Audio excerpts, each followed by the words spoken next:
नमो ब्रह्ममोक्षात् तस्य श्रीब्रह्मरुद्रप्रभृतिर्व्यस्ताः समस्ताः सकलगुणनिधिः सर्वदोषव्यपेतः पूर्णानन्दो अव्ययो यो गुरुरपि परमः चिन्तयेतं महान्तम्।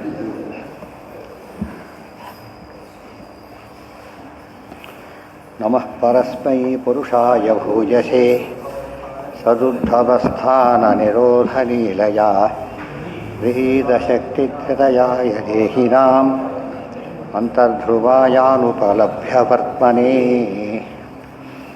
ಈಗ ವೈರಾಗ್ಯ ಪ್ರಕರಣ.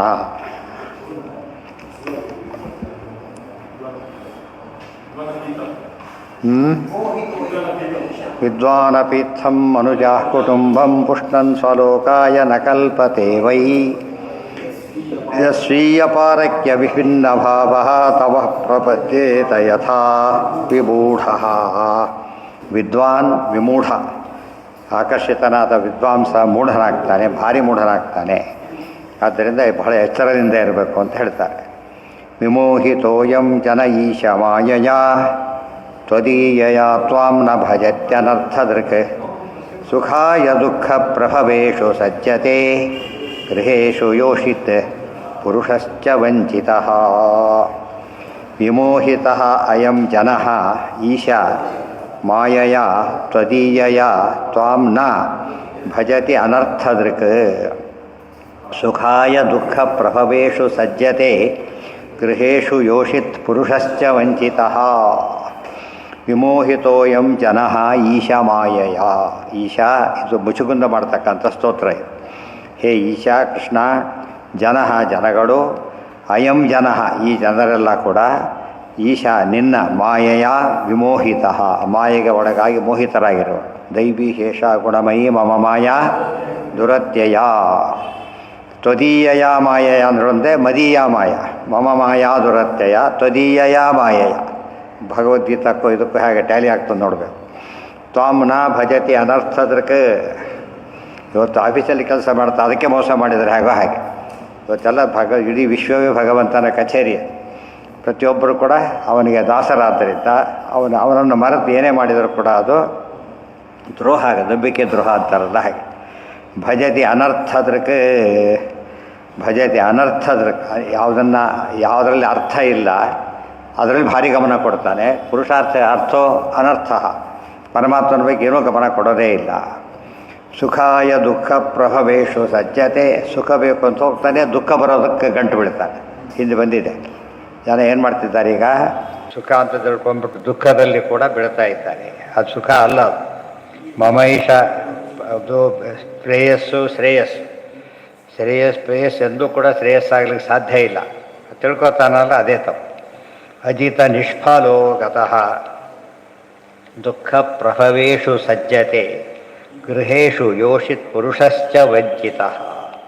ಯೋಷಿತ್ ಪುರುಷಶ್ಚ ಗೃಹೇಶು ಮನೆಗಳಲ್ಲಿ ಅಂದರೆ ಸಂಸಾರದಲ್ಲಿ ಬಿಡ್ತಾನೆ. ಯೋಷಿತ್ ಪುರುಷಶ್ಚ ವಂಚಿತಃ. ಈ ಒಬ್ಬ ಪುರುಷ ವಂಚಿತನಾಗ್ತಾನೆ, ತನಗೆ ತಾನೇ ವಂಚಿತನಾಗ್ತಾನೆ, ಆತ್ಮವಂಚನೆ ಮಾಡ್ಕೊಂಡಾಗ ಲೆಕ್ಕ. ಮಮ ಇವ ಕಾಲೋಚಿತ ನಿಷ್ಫಲೋ ಗತೋ ರಾಜ್ಯಶ್ರೇಯೋನ್ಯದ್ಧ ಮದಸ್ಯ ಭೂಪತೇಃ ಮರ್ತ್ಯಾತ್ಮಬುದ್ಧೇಃ ಸ್ವತದಾರಕೋಶೇಷು ಆಸಜ್ಯಮಾನಸ್ಯ ದುರಂತ ಚಿಂತೆಯ. ಏನ ಯಾರ ಹೌದು, ಬದರಿ ಹತ್ರ ಮುಚುಕುಂದುಖ ಅಂತಿದ್ದೆ. ಮುಚುಕುಂದುಖ ಅಂತಿದ್ದೆ. ನೀವು ಹೋಗಿದ್ರೆ ಮುಂದೆ ಹೋಗಿದ್ರೆ ಇಲ್ಲ. ಅದು ವರ್ಷಕ್ಕೊಂದು ದಿವಸ ಹೋಗ್ತಾರಂತಷ್ಟೇ ಅಲ್ಲಿಗೆ. ವರ್ಷಕ್ಕೊಂದು ದಿವಸ ಅಲ್ಲಿ ಉತ್ಸವ ಮಾಡ್ತಾರಂತೆ. ಬದ್ರಿನಾರಾಯಣ ದೇವರ ಉತ್ಸವ ಮೂರ್ತಿನ ಅಲ್ಲಿ ಕರುಣ 15 ಕಿಲೋಮೀಟ್ರ್ ದೂರ ಇದೆ ಅಂತ ಹೇಳ್ತಾರೆ.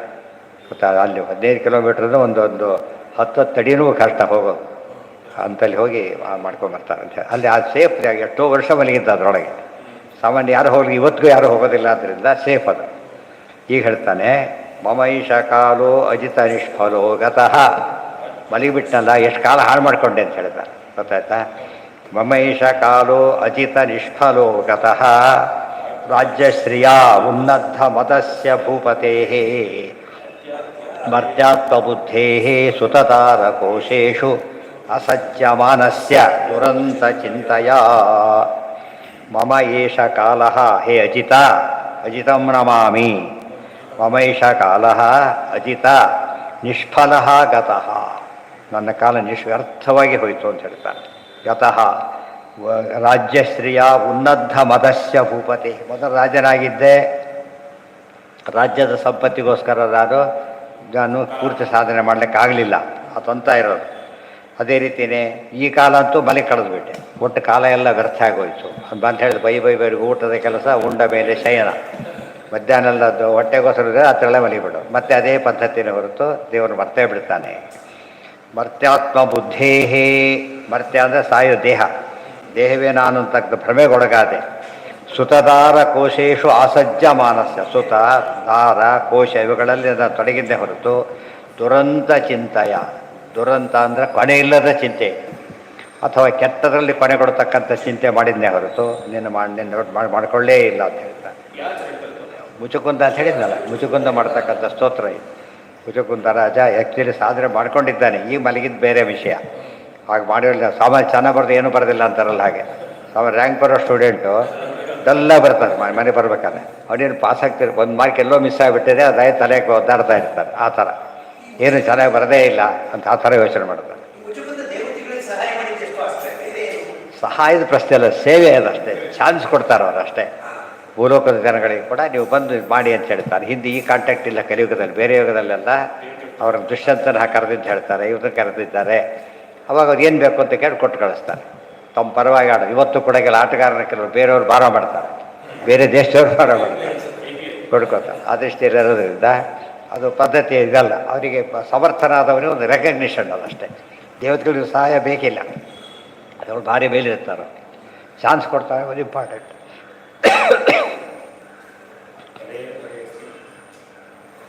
ಮಮೈಷ ಕಾಲ ಅಜಿತ ನಿಷ್ಫಲೋ ಗತಃ ರಾಜ್ಯಶ್ರಿಯ ಉನ್ನದ್ಧ ಮದಸ್ಯ ಭೂಪತೆ ಮರ್ತ್ಯಾತ್ಮ ಬುದ್ಧೇ ಸುತದಾರ ಕೋಶೇಶು. ಮಕ್ಕಳು, ಸುತ ಅನ್ನೋ ಪದ ಸಂಸ್ಕೃತದ ಸ್ವಾರಸ್ಯವಾದ ಪದ. ಮಗಳು ಮಗ ಎರಡರ್ಥನೂ ಕೊಡುತ್ತದೆ. ಸುತ ಸುತ, ಸುತ ಅಂದರೆ ಪುಲ್ಲಿಂಗ, ಸುತ ಅಂದರೆ ಸ್ತ್ರೀಲಿಂಗ. ಕೋಶೇಶು, ಕೋಶ ಸಂಪತ್ತು, ಇಲ್ಲಿ ಬ್ಯಾಂಕ್ ಬ್ಯಾಲೆನ್ಸ್ ಅಷ್ಟು ಎಷ್ಟಿದೆ ನೋಡ್ತಾ ಕೂತರು. ಆಸಜ್ಜಮಾನಸ್ಯ, ಸಜ್ಜಮಾನ ಆಸಜ್ಜಮಾನ, ಸಜ್ಜ ಅಂದರೆ ಇನ್ವಾಲ್ವ್ಮೆಂಟ್, ಆಸಜ್ಜಮಾನ ಭಾರಿ ಇನ್ವಾಲ್ವ್ಮೆಂಟಿಂದ ಕಳೆದು ಬಿಡ್ತೇನೆ. ದುರಂತ ಚಿಂತೆಯ ಕಲೇವರೆ ಅಸ್ಮಿನ್ ಘಟಕುಡ್ಯ ಸನ್ನಿಭೆ ನಿರೂಢಮಾನೋ ನರದೇವ ಇತ್ಯಹಂ ವೃತೋ ರಥೇಶಾಶ್ವ ರಥೇ ಭಾಶ್ವ ಪದಾದ್ಯನೀಕಪೈಃ ಗಾಂ ಪರ್ಯಟನ್ ತ್ವಾಂ ಸ್ವರಾಂ ಅಗಣಯ್ಯ ದುರ್ಮದಃ. ಕಲೇವರೆ ಅಸ್ಮಿನ್ ಘಟಕುಡ್ಯ ಸನ್ನಿಭೆ ನಿರೂಢಮಾನಃ ನರದೇವ ಇತಿ ಅಹಂ ವೃತಃ ರಥ ಇಫ ಅಶ್ವ ಪದಾತಿ ಅನೀಕಪೈಃ ಪರ್ಯಟನ್ ಗಾಂ ಪರ್ಯಟನ್ ತ್ವಾಂ ಅಗಣಯ್ಯ ದುರ್ಮದಃ. ಕಲೇವರೇ ಅಸ್ಮಿನ್, ಕಲೇವರ ದೇಹ, ಎಂಥ ದೇಹ ಇದು? ಘಟಕುಡ್ಯ ಸನ್ನಿಭೆ, ಘಟ ಇದ್ದ ಹಾಗೆ. ಕುಡ್ಯ ಅಂದರೆ ಮಡಿಕೆ, ಕುಡ್ಯ ಅಂದರೆ ಒಂದು ಮೋಟುಗೋಡೆ, ಇದೆಲ್ಲ ಏನು ವೇಸ್ಟ್ ಇದೆಲ್ಲ, ಏನು ಉಪಯೋಗ ಬರೋದಿಲ್ಲ. ಸಾಧನೆ ಮಾಡಿಕೊಂಡ್ರೆ ಅದು ಪ್ರಯೋಜನ. ಇಂಪೋರ್ಟೆಂಟ್ ಕಾರ್ ತಂದಿಟ್ಕೊಂಡು ಲಾಕ್ ಮಾಡಿ ಇಟ್ಕೊಂಡ, ಏನು ಉಪಯೋಗ ಇಲ್ಲ. ಅಂದರೆ ದುಡ್ಡು ಅದೇ ಒಳ್ಳೆ ಬೇರೆ ರೀತಿ ಉಪಯೋಗಿಸ್ಬೋದಾಗಿತ್ತು. ಅದು ಇಲ್ಲಿ ಬೇರೆ ಚಾನ್ಸೇ ಇಲ್ಲ, ತಪ್ಪು ಉಪಯೋಗಿಸ್ತಾ ಇದ್ದಾನೆ. ಘಟಕುಡ್ಯ ಸನ್ನಿಭೆ ನಿರೂಢಮಾನ, ಮಾನ ಅಂದರೆ ಅಭಿಮಾನ, ನಿರೂಢ ಭಾರಿ ಅಭಿಮಾನ ನಮ್ಮ ದೇಹ ಅಂತ ಹೇಳಿಬಿಟ್ಟು.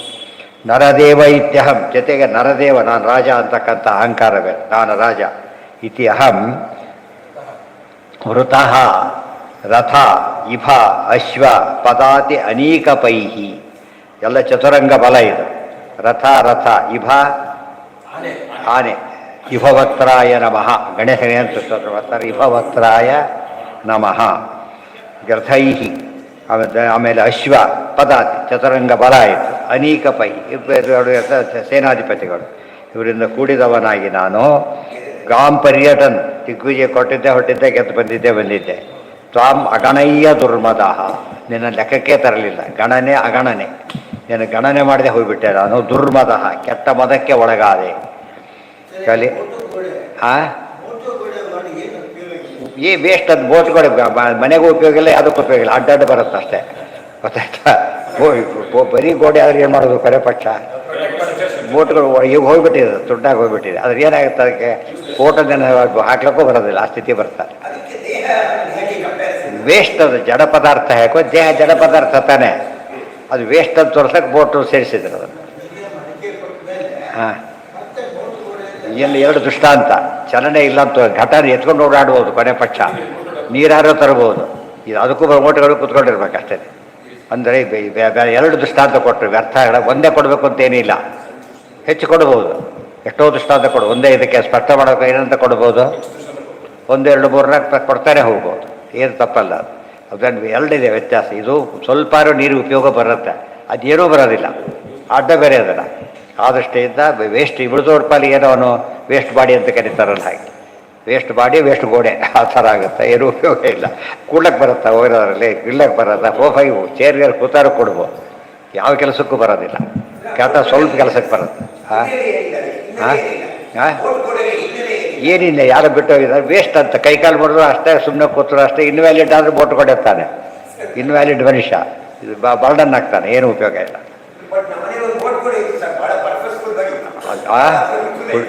ಗುಡ್ಡೆ ಅಂದರೆ ಬರೀ ಗೋಡೆ ಅಂತಲೂ ಅರ್ಥ ಆಗ್ತದೆ, ಬಟ್ ಸಾಮಾನ್ಯ ಬರೀ ಗೋಡೆ ತೊಗೊಂಡ್ರೆ ಅಷ್ಟೇ, ಬೋಟ್ ಗೋಡೆ ತೊಗೊಂಡ್ರೆ ಅಷ್ಟೇ, ವೇಸ್ಟ್ ಅದು. ಏನೋ ಮನೆಯವ್ರೇನೋ ಬೋಟ್ ಗೋಡೆ, ಅದು ಅದ್ರ ಲೆವೆಲ್ ಏನ ಅಡ್ಡಕ್ಕೆ ಅಷ್ಟೇ, ಅಡ್ಡಕ್ಕೆ ಇದು ಹಾಗಲ್ಲ, ಬಿದ್ದೋಗಿರುತ್ತೆ ಮನೆ, ಯಾರು ವಾಸ ಮಾಡ್ತಿರೋದಿಲ್ಲ, ಆ ಗೋಡೆಗೆ ಬೋಟ್ಗಳು ಆ ಥರ ಕರೀತಾರೆ ಅಷ್ಟೇನಿದೆ. ಆ ದೃಷ್ಟಿಯಲ್ಲಿ ಭಾಳಷ್ಟು ಮುಖ್ಯವಾಗಿ ಏನು ಮಾಡಬೇಕು ಅಂದರೆ ನಮ್ಮ ದೇಹದ ವ್ಯಾಲ್ಯೂ ಎಷ್ಟೊಂದು ತಿಳ್ಕೋಬೇಕು. ಇಲ್ಲ ಸುಟ್ಟೋದ್ರೆ ಬೂದಿ ಆಗುತ್ತೆ, ಇಲ್ಲದೋದ್ರೆ ಕೊಳೆದು ಹೋಗ್ಬಿಟ್ಟು ಮಣ್ಣಾಗುತ್ತೆ, ಎರಡೇ ಚಾನ್ಸ್ ಇನ್ನೇನು ಇಲ್ಲ. ಇಲ್ಲ ಕೇರ್ಲೆಸ್ ಬಿದ್ದು ಪೀಸ್ ಆಗೋದು, ಹುಳ ಉಪ್ಪಡಿ ತಿಂದು ಹಾಕಿಬಿಡುತ್ತೆ ಅಷ್ಟೇ. ಆದ್ದರಿಂದ ಒಳಗಾಗಿದ್ರೆ ಹುಳ ಉಪ್ಪಡಿ ತಿಂದೇ ತಿನ್ನುತ್ತೆ, ಅಲ್ಲಿ ಕೊಡೋ ಅಲ್ಲೇ ಒಂದು ಬಾವಿನ ಹಣ್ಣೊಳಗೆ ಹುಳ ಇರುತ್ತೆ, ಆ ಥರ ಅಲ್ಲೇ ಇದ್ದೇ ಇರುತ್ತೆ, ಅದೇನು ಉಪಯೋಗ ಅದರಿಂದ. ಸೊ ದೇಹಕ್ಕೆ ಎಲೆಗೇನು ವ್ಯಾಲ್ಯೂ ಇದೆ ಯೋಚನೆ ಮಾಡಿ, ತಿಂದ ಮೇಲೆ ಇನ್ನೊಬ್ರು ಉಪಯೋಗಿಸೋಗೂ ಇಲ್ಲ ಅದ್ರ, ಗೊತ್ತಾಯ್ತಾ. ಎಲೆ ತಟ್ಟೆ ಯಾರು ತೊಳ್ಕೊಂಡು ತಡೆಯೋಕೊಂಡು ಬರೋದಿಲ್ಲ. ಆದ್ದರಿಂದ ಎಷ್ಟೋ ಸರ್ತೆ ಎಲೆಗಡೆ ಬಿಸಾಕಿರ್ತಾರಲ್ಲ ಲಾಟಲ್ಲಿ ಊಟ ಮಾಡಿದ ತೊಳ್ಕೊಬಿಟ್ಟು ಅದೇ ಕಟ್ಟಿ ಮಾರ್ತಾ ಇರುತ್ತೆ ಎಷ್ಟೋ ಕಡೆಗೆ. ಹೌದು, ಯಾಕಂದ್ರೆ ಅವ್ರು ಹೊಟ್ಟೆ ಬಿಸಿನೆಸ್ ಅದು ತಿಳಿತಾ. ಅದಕ್ಕೇನು ಭಾರಿ ಹುಷಾರಾಗಿ ಆದಷ್ಟು ನಾವು ನಮ್ಮನ್ನ ಗ್ಯಾರಂಟಿ ಅಂದ್ಕೊಂಡ್ರೆ ಮಾತ್ರ. ಅದಕ್ಕೆ ಕೆಲವು ಮಠದವ್ರು ಇವ್ರು ತೊಗೊಳೋದಿಲ್ಲ, ಹೂ ತೊಟ್ಟು ಕೊಟ್ಟರೆ ತೊಗೊಳೋದಿಲ್ಲ. ಅವರು ಮನೆಯಲ್ಲಿ ಬೆಳೆದಿದ್ರೆ ಮಾತ್ರ ಕೊಡಿ, ಕೊಂಡಿದ್ದಾರೆ ತೊಗೊಳಲ್ಲ ಅಂತ ಹೇಳ್ತಾರೆ. ಅದು ಎಲ್ಲಿ ಯಾರೋ ಉದ್ದಕ್ಕೆ ಹಾಕತ್ತು ಹೋಗಿರ್ತಾರೆ ಅಂತ ಆರಿಸ್ಕೊಂಡು ಇಟ್ಕೊಂಡ್ಬಿಡ್ತಾರೆ, ದೊಡ್ಡದಾಗ ಕಟ್ಟಿಟ್ಬಿಡ್ತಾವೆ. ಎಲ್ಲ ಮೋಸಕ್ಕೆ ಕೊನೆಯೇ ಇಲ್ಲ. ಹಿಂದೆಲ್ಲ ಪ್ರತಿಯೊಬ್ಬರಿಗೂ ಒಂದು ಕರ್ತವ್ಯ ಇರ್ತಿತ್ತು, ಹೂ ಕಟ್ಟೋಗಿ ದೇವರಿಗೆ ಕೊಡ್ತೇವೆ, ಅದೊಂದು ಎಚ್ಚರ ಇರ್ತಿತ್ತು. ನಮ್ಮ ಕೆಲಸ ಅದು ಭಕ್ತಿಯಿಂದ ಮಾಡೋದು. ಎರಡು ದೃಷ್ಟಿ ಇರ್ತಿತ್ತು ಅವರಿಗೆ, ಒಂದು ಪಾರತ್ರಿಕ, ಒಂದು ಐಹಿಕ. ಇವತ್ತು ಇಲ್ಲೇ ಬರೀ ದುಡ್ಡು ಬೇರೆ ಇದೆ ಅಲ್ಲ, ಏನು ಬಂದರೆ ಆಯ್ತು, ಅವ್ರಿಗೇನು ಗೊತ್ತಾಗುತ್ತೆ ಈ ರೀತಿ. ಇದು ಪ್ರತಿಯೊಂದರಲ್ಲೂ ಕಲಬೆರಕೆ ವಸ್ತುಗಳೇ ಇಲ್ಲ. ಯಾವ್ದು ತಗೊಂಡು ನೋಡಿ, ತರಕಾರಿ ತೊಗೊಳ್ಳಿ, ಹಣ್ಣು ತೊಗೊಳ್ಳಿ, ಏನೇ ತೊಗೊಳ್ಳಿ, ಇದು ಹಾಕಿರ್ತಾರೆ, ಸೈಂಟಿಫಿಕ್ ಕೆಮಿಕಲ್ಸ್ ಇರುತ್ತೆ. ಮತ್ತೇನು ತಿನ್ಬೇಕು ಇವ್ರು ಆಗಿದ್ರೆ, ಮತ್ತು ಅವನು ಅದನ್ನೇ ತಿಂತಾನೆ. ಮತ್ತೆ ಅವ್ರಿಗೆ ಬೇರೆ ಮಾಡ್ಕೊಳಕ್ಕಾಗೋದಿಲ್ಲ, ಇಷ್ಟ ಮಾಡ್ಕೊಳಕ್ಕಾಗತ್ತಾ? ಅಂದರೆ ತಾನು ಸತ್ರು ಪರವಾಗಿಲ್ಲ, ಉಳಿದವರು ಸಾಯ್ಬೇಕು. ಏನರ್ಥ ಇದು? ಅದು ಸುಯಿಸಗಳೆಲ್ಲ ಅಪ್ರೋಚ್ ಅಂತೀವಲ್ಲ ಹಾಗೆ. ಕೆಲವೊಂದ್ರೆ ತಾನಾರು ಉಳಿಯೋರು ಯೋಚನೆ ಮಾಡಿರ್ತಾರೆ, ಉಳಿದವರಿಗೆ ಕೊನೆ ಉಳಿಯೋಲ್ಲ, ವಿಚಾರ ಬೇರೆ ಇಲ್ಲ, ಅದೇ ನೋಡೋಕ್ಕೆ ಉಳಿಯೋದಿಲ್ಲ ಫಸ್ಟೇ. ಅದು ಇದೆಷ್ಟು ಭ್ರಮೆ ಇದೆ ಮನುಷ್ಯನಿಗೆ. ಹಿಂದೆ ಎಲ್ಲದಕ್ಕೂ ಸ್ವಚ್ಛ ಕೊಡಬೇಕು, ಇದು ಮಾಡಬೇಕು ಅಂತ ಅವ್ರಿಗೆ ಭಾರಿ ಗೌರವ, ಭಾರಿ ಇದು. ತಮ್ಮ ವೃತ್ತಿ ಬಗ್ಗೆ ಭಾಳ ಗೌರವ. ಇದರಿಂದ ನಮ್ಮ ವೃತ್ತಿಯಿಂದಲೇ ನಾವು ಬದುಕಬೇಕು, ಆದರೆ ನಮ್ಮ ಅನ್ನ ಕೊಡೋದು ಆ ಥರ ಇದೆ. ಇನ್ನೊಬ್ಬರು ಹಚ್ಚೆ ಕಿಚ್ಕೊಡೋದು, ಇದು ಬರೋದು, ಇದರಲ್ಲೇ ಕಾಲ ಕಳೀತಾರೆ ಹೊರತು ಅದಕ್ಕೋಸ್ಕರ ಮೋಸ ಮಾಡೋದು. ಆ ಲೆವೆಲ್ ಏರ್ಬೇಕಲ್ಲ, ಬರೋದಿಲ್ಲ, ಮೋಸ ಮಾಡಿ ಬರೋಕ್ಕೆ ಟ್ರೈ ಮಾಡೋದು. ಹಾಂ, ಏನು ಅದೇ ಹೇಳ್ತಾರೆ, ದ್ರವ್ಯಶುದ್ಧಿ ಅಂದರೆ ಅದೇನೆ. ಶುದ್ಧ ದ್ರವ್ಯ ಸಿಗೋದು ಭಾರಿ ಕಷ್ಟ. ಅರ್ಥಶುದ್ಧಿ, ದ್ರವ್ಯಶುದ್ಧಿ, ಪ್ರತಿಯೊಂದು ಸ್ಥಳ ಶುದ್ಧಿ ಎಲ್ಲ ಇರುತ್ತೆ. ದೇಶ ಶುದ್ಧಿ ಎಲ್ಲ ಶುದ್ಧಿ ಇದ್ದರೆ ನಂಬರ್ 1 ಕೆಲಸ ಆಗತ್ತೆ. ಎಲ್ಲದರಲ್ಲೂ ಮೋಸ ಇದ್ರೆ ಏನು ಮಾಡ್ತಾನೆ ಮತ್ತೆ? ಕಲೇವರೇಸ್ಮಿನ್ ಘಟಕುಡ್ಯ ಸನ್ನಿಫೆ ನಿರೂಢ. ಹಿಂದೆ ಎಲ್ಲ ಪರ್ಫೆಕ್ಟ್ ಇದ್ದರೂ ಎಲ್ಲೆಲ್ಲೂ ತಿನ್ನಬೇಡಿ ಅಂತ ಹೇಳ್ತಿದ್ರು, ಗೊತ್ತಾಯ್ತಾ? ಇದು ಈಗಂತ ಹೇಳಲೇಬೇಕಾಗಿಲ್ಲ. ದಿನಬೇಡ ಫಾಸ್ಟ್ ಫುಡ್ ಅಂತ ಹೇಳ್ತಾರೆ, ಜಾಸ್ತಿ ಆಗ್ತಾನೆ ಇರುತ್ತೆ. ಕಲೇವರೇಸ್ಮಿನ್ ಘಟಕುಡ್ಯ ಸನ್ನಿಫೆ ನಿರೂಢಮಾನೋ ನರದೇವ ಇತ್ಯಹಂ ವೃತೋ ವೃಥೇಭ ಆಮೇಲೆ ಅಶ್ವ ಪದಾತಿ ಅನೇಕಪೈಹಿ ಗಾಂ ಪರ್ಯಟನ್, ಅದು ದಿಗ್ವಿಜಯ ಹೆಸರಿಗೆ ಸುಮ್ಮನೆ ಸುತ್ತಿ ಬಂದೈತಿ, ಏನು ಕೊನೆಗೆ ತೊಗೊಂಡೋಗ್ತಾನೆ ತಂದಿದ್ದೇನ? ಏನೂ ಇಲ್ಲ. ಪರ್ಯಟನ್ ಇದೆಲ್ಲ ರಾಜರು ಮಾಡೋ ಕೆಲಸನೇ. ಅದೇನು ಯಾಕೆ ದಿಗ್ವಿಜಯ ಮಾಡಬೇಕು ಅಂದರೆ ದುಷ್ಟರಾಜರ ಕೈಯಲ್ಲಿರೋದನ್ನು ಗೆದ್ದು ಬಿಟ್ಟು ಒಳ್ಳೆಯವನ್ನ ಅಪಾಯಿಂಟ್ ಮಾಡೋದು ಅಷ್ಟೇ, ಇನ್ನೇನಿಲ್ಲ. ಅದಕ್ಕೆ ಸಂಚಾರ. ಒಳ್ಳೆಯ ರಾಜರಿಗೆ ಹೋಗೋದಿಲ್ಲ ಅವರು, ಒಳ್ಳೆಯ ರಾಜರನ್ನ ಮಾಡಿ ಸೋಲ್ಸೋಕ್ಕೆ ಹೋಗೋದಿಲ್ಲ. ಯಾಕೆಂದರೆ ಅವ್ರಿಗೆ ಬೇಕಿಲ್ಲ ಅದು. ಪಾಪ ತನ್ನ ಪರ ಆಡ್ತಾ ಇರ್ತಾರಲ್ಲ, ಗೌರ್ಮೆಂಟ್ ಬೀಳ್ಸೋ ಪ್ರಸಂಗ ಹಾಗೆಲ್ಲ ಮಾಡಬಾರ್ದು. ಕೆಟ್ಟದಾಗಿದ್ದರೆ ಅದಕ್ಕೆ ಪ್ರಯತ್ನ ಪಡಬೇಕು, ಅವ್ರದ್ದು ಬೇರೆ ಇಲ್ಲ. ಘಟಕುಡ್ಯ ಸನ್ನಿಭೆ ನಿರೂಢಮಾನೋ ನರದೇವ ಇತ್ಯಹಂ. ನಿರೂಢ ಅಂತ ಹೇಳಿದರೆ ತೆಗಲಕ್ಕಾಗೋದಿಲ್ಲ. ಮೊದಲು ಗಿಡನ ಕಿತ್ಲಕ್ಕೆ ಬರುತ್ತೆ, ಹಾಕಿದ್ದಿಷ್ಟು ತಕ್ಷಣ ಕಿತ್ತು ಬಿಡ್ಬೋದು. ಸೊಪ್ಪು ಸಾತಷ್ಟು ಏನಾಗುತ್ತದೋ ಗಟ್ಟಿಯಾಗಿ ಹೀಗೆ ಮಾಡಬೇಕಾಗುತ್ತೆ. ಆಮೇಲೆ ನೋಡಿ ಬೇಡೋದೇ ಇಲ್ಲ, ಗಟ್ಟಿ ಕೂತ್ಬಿಡುತ್ತೆ. ಹಾಗೆ ನಿರೂಢ ಈ ಗಟ್ಟಿಯಾಗಿದೆ ಅಂತ ಹೇಳ್ತಾರಲ್ಲ ಹಾಗೆ. ಸದೇವ ಕಾಲೇನ ದುರತ್ಯ. ಅದಕ್ಕೆ ದೇವ್ರ ಮಾಯೆ ಅಂತ ಹೇಳಿ ಬಿಡಿಸ್ಕೊಂಡು ಹೋಗ್ತಿರೋ, ಇನ್ನೂ ಗಟ್ಟಿ ಮಾಡ್ಕೊತಿರೋ ಅಷ್ಟೇ. ಸಾಧನೆ ಅಂದ್ರೇನು? ನೀವು ಬಿಡಿಸ್ಕೊಂಡಿದ್ದು ಅರ್ಥ ಮಾಡ್ಕೊಂಡು ಬಿಡಿಸ್ಕೊಂಡು ಯೋಚನೆ ಮಾಡ್ತೀರೋ, ಎಲೆ ಎಷ್ಟೇ ಜ್ವರ ಹಿಡ್ಕೊಂಡು ತೊಳ್ಕೊಂಡು ಎಲ್ಲ ಮಾಡ್ಕೊಂಡ್ಬಿಟ್ಟು ಆಮೇಲೆ ಬಿಟ್ಟು ಹೋಗ್ಬಿಡ್ತಾರೆ ಆ ಕಡೆ. ಯಾಕೆ? ಪರ್ಪಸ್ ಸರ್ವ್ ಆಯಿತು, ಅದು ಬೆಲೆ ಇಲ್ಲ. ತಿಂದ ಅನ್ನಕ್ಕೆ ಬೆಲೆ ಇದೆ ಹೊರತು ತಿಂದನ್ನ ಒಳಗೋಯ್ತು. ಈಗ ಹೊಟ್ಟೆಗೆ ಹೋಯ್ತು, ಮತ್ತು 3 ತಾಸಿಗೆ ಹೋಯ್ತು. ಅದು ತಲೆಗೆ ಹೋಗ್ಬಿಟ್ರೆ ಪರ್ಮನೆಂಟ್ ಆಗುತ್ತೆ. 3 ಜಾಗ ಇದೆ, ಎಲೆಗೊಂದು ಜಾಗ, ಹೊಟ್ಟೆಗೊಂದು ಜಾಗ, ತಲೆಗೊಂದು ಜಾಗ. ತಲೆಗೆ ಉಳಿದು ಜನ್ಮ ಜನ್ಮಕ್ಕೂ ಬರುತ್ತೆ. ಅದ್ರ ಬಗ್ಗೆ ಖಾಲಿ ಮಾಡ್ಕೊಂಡು ಏನು ಉಪಯೋಗ ಅದರಿಂದ? ಪುರಾರಥೈರ್ಹೇವ ಪರಿಷ್ಕೃತೈಶ್ಚರನ್ ಮತಂಗೈರ್ವಾ ನರದೇವ ಸಂಜ್ಞಿತಃ. ನರದೇವ ಅಂತಾರೆ. ಯಾತಕ್ಕೆ ಅಂದರೆ ರಾಜನಲ್ಲಿ ದೇವತೆ ಸನ್ನಿಧಾನ ಆದ್ದರಿಂದ ಮನುಷ್ಯರಲ್ಲಿ ದೇವತೆ ಅಂದರೆ ಆತ ವಿಭೂತಿ ರೂಪ ಇದೆಯಲ್ಲ, ಅದಕ್ಕೋಸ್ಕರ ನರದೇವ ಇದೆಲ್ಲ ಯಾರು ಹೇಳ್ತಿದ್ದಾರೆ? ಬರೀ ಅವರಿಗೆ ಸಣ್ಣ ಪುಟ್ಟ ಅಧಿಕಾರಿಗೆ ಹೇಳ್ತಾ ಇಲ್ಲ. ನರದೇವ ಅಂದರೆ ಚಕ್ರವರ್ತಿ, ಅವರು ದೊಡ್ಡ ರಾಜ, ಅವ್ರದ್ದೇ ವೇಸ್ಟ್ ಅಂತ ಕರೀತಾರೆ. ಉಳಿದೆಲ್ಲ ತಗೊಂಡು ಏನು ಮಾಡಬೇಕು? ನರದೇವ ಸಂಜ್ಞಿತಃ ಸಯೇವ ಕಾಲೇನ ದುರತ್ಯಯೇನ ಕಲೇವರೋ ಕೃಮಿಭಸ್ಮ ಸಂಜ್ಞಿತಃ. ಅದೇ ಒಂದು ದೇಹ ನರದೇವ ಅಂತ ಹೇಳ್ಕೊತಾ ಇದ್ನಲ್ಲ, ಕಾಲ ಬಂತು, ಸತ್ತೋದ. ಏನಾಯಿತು? ಕಲೇವರ ಬಾಡಿ ಅಷ್ಟೇ, ವ್ಯಕ್ತಿ ಅಲ್ಲ, ಬಾಡಿ. ವಿಟ್ ಕೃಮಿ ಭಸ್ಮ ಸಂಜ್ಞಿತ. ವಿಟ್ ಅಂದರೆ ಅದು ವೇಸ್ಟ್, ಅದು ತ್ಯಾಜ್ಯ ಪದಾರ್ಥ ಆಯಿತು. ಮನೇಲಿ ಇಟ್ಕೊಳಗಿಲ್ಲ ಅದನ್ನು. ಅಟ್ಲೀಸ್ಟ್ ಮಾವಿನಕಾಯಿ ಒಣಗಿಸಿ ಬಾಳಕ ಅಂತ ಇಟ್ಕೋಬೋದು, ಗೊತ್ತಾಯ್ತಾ? ಡೆಡ್ ಬಾಡಿ ಬಾಳಕ ಅಂತ ಸಣ್ಣ ಡ್ರೈ ಅಪ್ ಮಾಡಿ ಇಟ್ಕೊಳಕ್ಕಾಗುತ್ತಾ? ಸಾಧ್ಯ ಇಲ್ಲ. ಅದು ಎಷ್ಟು ವ್ಯಾಲ್ಯೂಲೆಸ್ ಅಂತ ಹೇಳಿದರೆ, ಸಾಮಾನ್ಯ ಇದಕ್ಕೂ ಒಂದು ಪದ ತಮಾಷೆ ಮಾಡ್ತಾರೆ ದಾಸರು. ಕಸಕ್ಕಿಂತ ಕಡೆಯಾಯಿತು ದೇಹ. ಕಸನ ರಾತ್ರಿ ಹೊರಗೆ ಹಾಕಬಾರ್ದು, ಬೆಳಗ್ಗೆ ಹಾಕಬೇಕು ಅಂತಿದೆ. ಡೆಡ್ ಬಾಡಿ ಆಗಲ್ಲ, ಟೈಮೇ ನೋಡಬಾರ್ದು. ಅದಕ್ಕೆ ಇಮಿಡಿಯೇಟಾಗಿ ಕ್ಲಿಯರ್ ಮಾಡಬೇಕು. ಅದು ಪರಿಸರ ಶುದ್ಧಿ ಆಗಬೇಕು, ತನ್ನ ಕರ್ತವ್ಯ ಆಗಬೇಕು, ಅವನಿಗೆ ಸದ್ಗತಿ ಆಗಬೇಕು. ಇವತ್ತು ಅದೆಲ್ಲ ಹೋಗಿಬಿಟ್ಟಿದೆ. ಇದೇ ಹೋಗಿ ಹಿಂದೆ ಲಕ್ಷಾಂತರ ವರ್ಷ, 1000 ವರ್ಷ, 100 ವರ್ಷ ಬದುಕ್ತಿದ್ದ ಕಾಲ ಇತ್ತು. ಎದುರಿಗೆ ನೋಡ್ತಾರೆ ಸಾಯೋದನ್ನು. ಇಷ್ಟಾದರೂ ಕೂಡ ಅವನು ಸತ್ತ ಇವನು ಸತ್ತ ಅಂತಾರೆ, ತಾನು ಸಾಯ್ತೇನೆ ಅಂತ ಯೋಚನೆ ಮಾಡೋದೇ ಇಲ್ಲ. ಅಷ್ಟೊಳಗೆ ಸಾಧನೆ ಮಾಡಬೇಕು. ಮನ್ನೇ ಮಮಾನುಗ್ರಹ ಈಶತೆ ಕೃತೋ ಸಯೇವ ಕಾಲೇನ ದುರತ್ಯಯೇನ. ಕಾಲ ದುರತ್ಯಯ ಅಂದರೆ ಅದು ಕಾಲ ಒಂದು ಚೂರ ಹಿಂದೆ ತರ್ಲಕ್ಕೆ ಬರುತ್ತಾ? ನಾವು ಗಡಿಯಾರ ಹಿಂದೆ ಇಟ್ಕೊಳ್ಳೋದಲ್ಲ. ಹೋದ ಕಾಲ ವಾಪಸ್ ಬರುತ್ತಾ? ಇಲ್ಲ. 9 ಗಂಟೆ ಹೋಗಬೇಕಾಗಿತ್ತು, ಬಸ್ಗೆ ಹೋಗ್ಲಿಕ್ಕಾಗಲಿಲ್ಲ, 10 ಆಯಿತು, 9ಕ್ಕೆ ಇಟ್ಕೊಂಡು ಹೋದ ತಿರ್ಸ್ಕೊಂಡು ಬರ್ತಾರೆ ಅವನು. ಸಾಧ್ಯ ಇಲ್ಲ, ಹೋಯ್ತಾನೆ. ಅದು ಗಡಿಯಾರ ಇದಾಗುತ್ತೆ ಹೊರತು ಅದರಿಂದ ಏನು ಉಪಯೋಗ ಇಲ್ಲ. ಅದು ಕಾಲ ಪ್ರವಾಹ ಅಂತಾರಲ್ಲ, ಈ ನದಿ ಗಿದಿಗಳು ಒಮ್ಮೊಂದು ಕಾಲಕ್ಕೆ ಏನಾಗ್ಬೋದು, ಅವು ಬತ್ತಿ ಹೋಗ್ಬೋದು, ಹರಿಯೋ ನಿಲ್ಬಹುದು. ಎಷ್ಟೋ ನದಿಗಳು ಬೇಸಿಗೆಯಲ್ಲಿ ಬೆಲ್ಲಲ್ಲಿ ತಗ್ಗಿರುತ್ತೋ ನಿಂತು ಬಿಟ್ಟಿರ್ತಾನೆ. ಉಳಿದಂತೆ ಸಪ್ಪ ಇರೋದಿಲ್ಲ, ಹರಿಯೋದಿಲ್ಲ. ದೊಡ್ಡ ಕೊಳ ಇರುತ್ತೆ, ಅದು ಕಿಲೋಮೀಟ್ರ್ ಗಟ್ಟಲೆ ಇರುತ್ತೆ, ಆಮೇಲೆ ಹರಿಯೋದಿಲ್ಲ ಅಷ್ಟೇ. ಅಲ್ಲಿ ನಿಂತ್ಬಿಟ್ಟು ದೊಡ್ಡ ತಗ್ಗಿರುತ್ತೆ, ನಿಂತ್ಬಿಟ್ಟಿರುತ್ತೆ ಅಷ್ಟೇ. ಅಷ್ಟಾದರೂ ಇದೆ, ಇದು ಹರಿಯೋದಿಲ್ಲ. ಇದು ಕಾಲ ಹಾಗಲ್ಲ. Every fraction of A second ಏನಾಗುತ್ತೆ, ಅದು ಹೋಗ್ತೇವೆ. ಒಂದು ಸ್ವಲ್ಪ ನಿಲ್ಲೇ ಇಲ್ಲ. ಇದು ಕಾಲದ ವಿಶೇಷತೆ. ಅದು ಅನಾದಿ ಕಾಲ ಹಾಗೆ ಮೂವ್ ಆಗ್ತಾನೇ ಇದೆ, ಮೂವ್ ಆಗ್ತಾ ಬಂದಿದೆ, ಮೂವ್ ಆಗ್ತಾ ಹೋಗುತ್ತೆ, ಹಾಗೇ ಇದ್ದೇ ಇರೋದು. ಅದರೊಳಗೆ ಎಲ್ಲರೂ ಸಾಧನೆ ಮುಗಿಬೇಕಾದ್ರಲ್ಲಿ. ಟೈಮ್ ಬೌಂಡ್ ಅಂತೀವಲ್ಲ, ಟೈಮ್ ಇಲ್ಲದೆ ಕೆಲಸ ಮಾಡೋಕ್ಕಾಗೋದಿಲ್ಲ. ನಾವು ಅನ್ಕೋಬೋದು ಟೈಮ್ ಇಲ್ಲ ಅಂತೇಳಿ, ತಪ್ಪದು. ಪುರಾರಥೈ ಹೇಮ ಪರಿಷ್ಕೃತೈ ಚರನ್ ಮತಂಗಜೈ ವಾ ನರದೇವ ಸನ್ನಿತಃ ಸಯೇವ ಕಾಲೇನ ದುರತ್ಯಯೇನ ಕಲೇವರೋ ವಿಟ್ಕೃಮಿ ಭಸ್ಮ ಸನ್ನಿತಃ. ಪುರಾ ಹಿಂದೆ ಪಾಸ್ಟಲ್ಲಿ ಹೀಗಿದ್ದೆ, ಇವತ್ತು ಹೇಗಿದ್ದೀವಿ ಅಂತ ಹೇಳ್ತಾರೆ. ದಯವಿಟ್ಟು ಅದಕ್ಕೆ ಏನೂ ವ್ಯಾಲ್ಯೂ ಇಲ್ಲ. ಕೃಮಿ ಭಸ್ಮ ಸಂಜ್ಞಿತಃ. ವಿಟ್ ಅಂತ ಹೆಸರು, ಮಲ. ವಿಟ್ ಅಂದರೆ ಮಟ್ಟ, ಉಣ್ಮೂತ್ರ ಅಂತೀವಲ್ಲ ಹಾಗೆ. ಆಮೇಲೆ ಕೃಮಿ ಭಸ್ಮ ಎಲ್ಲ ಬೆರಿಮೆ ಬೆಚ್ಕೊಂಡ್ಬಿಟ್ಟಿರ್ತಾರೆ. ಇನ್ನು ಸ್ವಲ್ಪ ಡೆಡ್ ಬಾಡಿ ನೋಡಿ ಮೈಯಲ್ಲೇ ಇರುವಂದ್ಬಿಟ್ಟಿರುತ್ತೆ. ಆಗಲೇ ಮೂಗು ಎಲ್ಲೆಲ್ಲ ಓಡಾಡ್ತಿರುತ್ತೆ ಮೈ ಮೇಲೆ. ಅದು ಬಾಡಿ ಇಲ್ಲ ಅಂತ ಅಲ್ಲಿ ಏನೋ ಚೀಟ್ ಹೋಗಿಬಿಡುತ್ತೆ. ಅವು ಯಾವಕ್ಕೆ ನಮ್ಮ ಮನುಷ್ಯನ ದೇಹ ಯಾತಕ್ಕೆ ಇರುವಾಗ ಸಾಮಾನ್ಯ ಮುಟ್ಟೋದಿಲ್ಲ ಅಂತ ಕೇಳಿದರೆ ಸ್ವಲ್ಪ ಬಿಸಿ ಇರುತ್ತೆ. ಆ ಬಿಸಿಗೆ ಹೆದರಿ ಬಿಡುತ್ತದೆ. ಅದು ಬಿಸಿ ಇರೋದಿಲ್ಲ. ಆಮೇಲೆ ಅದು ಕಾಷ್ಟ ಆದಾಗ ಆಗಿಬಿಡುತ್ತೆ. ಕಾಷ್ಟ ಕಾಷ್ಟ ಅಂದರೆ ಯಾತಕ್ಕೆ ಕರೀತಾರೆ, ಸುಡ್ತಾರಲ್ಲ ಅದಕ್ಕೆ ಕಾಷ್ಟ.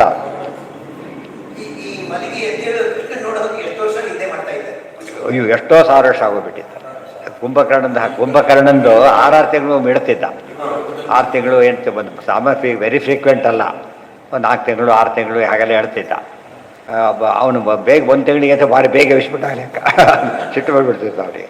ಇದಕ್ಕೆ ಬೇಗ ಎಬ್ಬಿಸಿದ್ರು. ಸ್ವಲ್ಪ ದಿವಸ ಆಗಿತ್ತು ಅಷ್ಟು, 6 ತಿಂಗಳು ಆಗಿದ್ದಿಲ್ಲ ಪಾಪನಿಗೆ. ಇದು ಭಾರಿ ಬೇಜಾರಿನಿಂದಲೇ ಬಂದೆಲ್ಲ ಮಾತಾಡ್ತಾರೆ. ಸಾವಿರಾರು ವರ್ಷ ನಾನ್ ಸ್ಟಾಪ್ ಇತ್ತು. ಕುಂಭಕರ್ಣನ ವಾರದಲ್ಲಿ ಒಂದು ಸೇಫ್ಟಿ ಇದೆ, ಏನಂದರೆ ಮಲಗ ಬರ ಕೇಳಿದ್ದಾರೆ. ದೇವಿಸ್ತವ್ರ ಸಾಯಿಲಿ ಅಂತ ಕೇಳಿಲ್ಲ, ಈ ದೇವಿಸ್ತವ್ರ ಸಾಯಿಲಿ ಅಂತ ಕೇಳಿದ್ದಾರೆ. ಮಧ್ಯೆ ಮಧ್ಯೆ ಎಚ್ಚರ ಮಾಡ್ಕೊಂಡು ತಿನ್ನಷ್ಟು ಬಿಡಿದ್ದು ಏನಿಲ್ಲ, ಪೂರ್ತಿ ಬಿಟ್ಬಿಟ್ಟಿದ್ದಾರೆ. ಆದರೆ ಇನ್ನೂ ಡೇಂಜರಸ್ ಸ್ವರ ಇದು. ಬಟ್ ಅದು ಒಳ್ಳೆ ವ್ಯಕ್ತಿ, ಅದು ಸಾರ್ಥಕ ಮಾಡಬೇಕು. ನ ದೇವತೋಷಣಂ ವೃಥ. ದೇವತೆಗಳ ಪರ ಯುದ್ಧ ಮಾಡಿ ಸೇವೆ ಸಲ್ಲಿಸಿಬಿಟ್ಟಿದ್ದಾರೆ. ದೇವತೆಗಳು ಕೇಳ್ತಾರೆ, ಪಾಪ ನಮ್ಮ ಹುಡುಗ ಸರಿ ಮಾಡ್ರಿ ಅಂತ ಹೇಳ್ಬಿಟ್ಟು.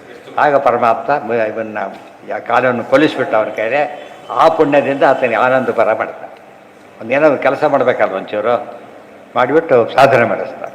ಅದು ಭಾಳ ಮುಖ್ಯ. ಅದು ದೇವರು ದೊಡ್ಡ ಪವಾಡ. ಉಳಿದವ್ರು ಯಾರೇ ಆಗಿದ್ರು ಎಬ್ಬಿಸರು ಸಾಯಿತು, ದೇವರು ಸಾಯೋದಿಲ್ಲ ಆ ವಿಚಾರ ಬಿಟ್ಬಿಡಿ. ದೇವತೆಗಳು ಎಬ್ಸಾಗಿಲ್ಲ, ತಾವು ಕೊಟ್ಟವರ ಅವ್ರು ಕೂಡ ಎಬ್ಸಾಗಿಲ್ಲ, ತಮ್ಮ ಹೊರಗೆ ತಾವೇ ಹಾಕ್ಬೇಕು, ಬೈಂಡಿಂಗ್ ಅಲ್ಲ ಆ ಥರ ಇತ್ತು. ಸೊ ಎಲ್ಲ ದೇವತೆಗಳು ಸೇರಿ ಕೊಟ್ಟಿರೋದ್ರಿಂದ ಮೇಲಿರೋ ದೇವರೊಬ್ಬನೇ. ಅಲ್ಲೇ ಕೇಳ್ಕೊಂಡ್ರು ಬರ ಕೇಳಿ. ಇನ್ನೂ ಅವ್ರು ಕೃಷ್ಣಾವತಾರ ಆಗೇ ಇಲ್ಲ, ಆಗಲೇ ಕೇಳ್ಕೊಂಡ್ಬಿಟ್ಟಿದ್ದಾರೆ. ಮರಿಬಿಟ್ಟಿದ್ದಾನೆ ಆಗಲೇ ಆತ. ಇಂಥ ಕೇಸುಗಳು ಬೇಕಾದಷ್ಟು ಒಂದೊಂದೇ ಉದ್ಧಾರ ಮಾಡಿಸ್ತಾ ಹೋಗ್ತಾರೆ. ಹಾಗೆ ಕಾಡಿನ ಕೇಸ್ ಬೇರೆ ಒಂದೊಬ್ಬರು ಏನೇನೋ ಪ್ರಾಬ್ಲಮ್ ಇತ್ತು, ಎಲ್ಲರೂ ಸಾಲ್ವ್ ಮಾಡ್ತಾ ಹೋಗ್ತಾರೆ. ಹಳೆ ಪೆಂಡಿಂಗ್ ಫೈಲೆಲ್ಲ ಮುಗಿಸ್ಬಿಡ್ತಾರಲ್ಲ ಹಾಗೆ. ಹೌದು, ಈಗ ಅಲ್ಲ, ಭಾಳ ಹಿಂದೆ ಮಲಗಿದೆ. ಅವನು ಬಂದು ನೋಡ್ತಾನೆ, ಗಾಬರಿ ಆಗಿಬಿಡ್ತಾರೆ ಹೊರಗೆ ನೋಡಿದ್ರೆ. ಗೊತ್ತಾಯ್ತಾ? ಎಲ್ಲ ಇಷ್ಟೇ ಎಷ್ಟು ಕಾಣಿಸ್ತಾರಲ್ವ, ಅದು ಆಯ ಕಾಲ ಆನೆ ಕುದುರೆ ನೋಡಿದ್ದ, ಇಷ್ಟೇ ಇವು. ಓ ಏನಾಯಿತು, ಕಲಿಯುಗ ಬಂತು ಅಂತ ಹೇಳೋ ಹೊರಟುಬಿಟ್ಟು. ಇವತ್ತು ತುಂಬ ದಿವಸ ಅಕಸ್ಮಾತ್ ಅವ್ರಲ್ಲಿ 25 ವರ್ಷದ ಮಲಗಿ ಈಗ ಎದ್ದು ಬಿಟ್ಟರೆ ಗಾಬರಿ ಆಗಿಬಿಡ್ತಾನೆ. ಏನು ಮನೆಗಳು ಕೋಟಿಗೆ ಪಾಪ 100 ಗಟ್ಟಲೆ ಇದ್ದು ವ್ಯವಹಾರ ಕಾಲ ಇತ್ತಾಗ. ಸುಮಾರು 1960 ನಮ್ಮವ್ರು ಯಾರೋ ಒಂದು ಸೈಟ್ ತೊಗೊಂಡಿದ್ರು 500 ರೂಪಾಯಿಗೆ. ಸ್ವಲ್ಪ 4 ವರ್ಷ ಆದಮೇಲೆ ಆ 500 ರೂಪಾಯಿ ಸೈಟಲ್ಲಿ 4 ಜನ ಹೆಣ್ಮಕ್ಳು ಮದುವೆ ಮಾಡಿಬಿಟ್ರು ಅವರು. ಗೊತ್ತಾಯ್ತಾ? ಸ್ವಲ್ಪ ಅಷ್ಟು ವ್ಯಾಲ್ಯೂ ಬಂತು 500 ರೂಪಾಯಿಗೆ. ಈಗ ನಿಮಗೆ 500 ರೂಪಾಯಿ ಫ್ರೀ ಬಿಟ್ಟುಬಿಡ್ತಾರೆ. ವ್ಯಾಪಾರ ಮಾಡ್ತೀನಿ ಅಂತ ತಿಳ್ಕೊಬೇಡ. ಅವ್ರು 1.5 ಕೋಟಿ ಬೆಲೆ ಹೇಳ್ತಾರೆ, 1.25 ಕೇಳ್ತೀರಿ. ಆ ಥರ 1000 ಗಟ್ಟಲೆ ಕಡಿಮೆ ಮಾಡೋದೇ, ಲಕ್ಷಗಟ್ಟಲೆ 20 ಆ ಥರ ಕಡಿಮೆ ಮಾಡ್ತಾರೆ. ಆಮೇಲೆ 5 ಲಕ್ಷ ಹೇಳ್ತಾರೆ, 4 ಲಕ್ಷ, 4 ಕೋಟಿ, 3 ಕೋಟಿ. ಬಾಲು ಲಕ್ಷ 1000 ಗಟ್ಟಲೆ ಕೇಳಿದ್ರೆ ಲೆಕ್ಕ ಬಿಡ್ತಾರೆ. ಹೋಗಿ ಗಿರಾಕಿರಲ್ಲ ಅಂತ ಹೇಳ್ತಾರೆ.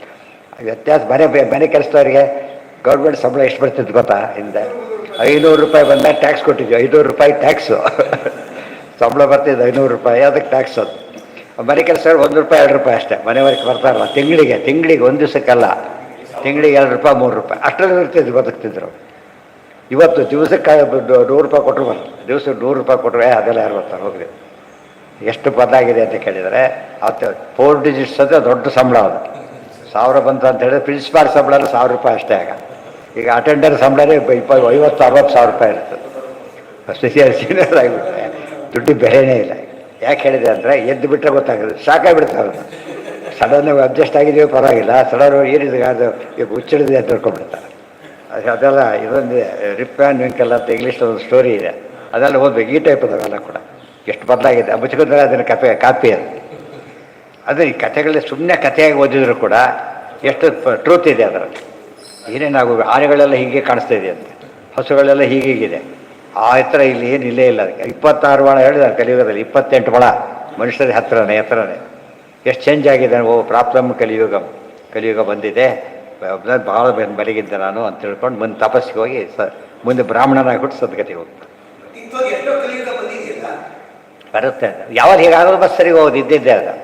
ಅದು ಕೃತಿಗೆ ಬಂತು ಎಲ್ಲ ಚೇಂಜ್ ಆಗ್ಬಿಡುತ್ತೆ, ಸಡನ್ನ ಚೇಂಜ್ ಆಗ್ಬಿಡುತ್ತೆ ಇಮಿಡಿಯೇಟ್. ರಾತ್ರಿ ಹೇಗೆ ಹಗಲು ಬಂದ ತಕ್ಷಣ ಸೂರ್ಯ ಹುಟ್ಟಿದ ತಕ್ಷಣ ಬದಲಾಗೋದಿಲ್ಲ, ಏನೂ ಕಾಣೋದಿಲ್ಲ. ರಾತ್ರಿ ಬಂದು ನೋಡಿದ್ರೆ ಎಲ್ಲ ಫಸ್ಟ್ ಕ್ಲಾಸಾಗಿ ಕಾಣೋಕ್ಕೆ ಶುರುವಾಗಿ. ಎಷ್ಟು ಬರೀ 12 ಅವರ್ಸ್ ಡಿಫರೆನ್ಸ್ ಏನೇನು ಆಗೋಗ್ಬಿಡುತ್ತೆ.